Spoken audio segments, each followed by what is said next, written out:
Hello বন্ধুরা, আজকে আমি তোমাদেরকে দেখাবো কিভাবে আমরা গুগল পে দিয়ে মোবাইল রিচার্জ করতে পারবো।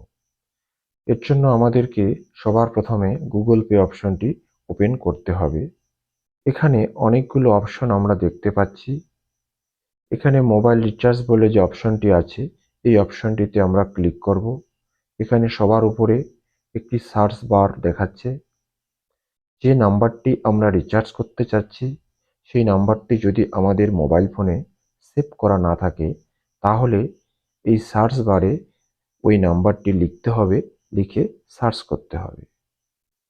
যদি মোবাইলে সেভ করা কোনো নাম্বারকে আমরা রিচার্জ করতে চাই, তাহলে পাশে থাকা আইকনটিতে আমাদের ক্লিক করতে হবে।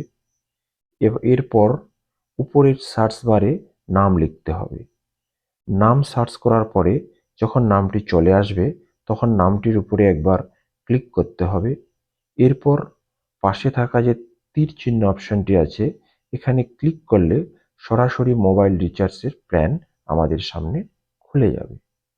এরপর আমরা যে রিচার্জটা করতে চাই সেই রিচার্জটির উপর ক্লিক করে গুগল পের পাসওয়ার্ড দিয়ে পেমেন্ট করলে আমাদের রিচার্জ সম্পূর্ণ হয়ে যাবে।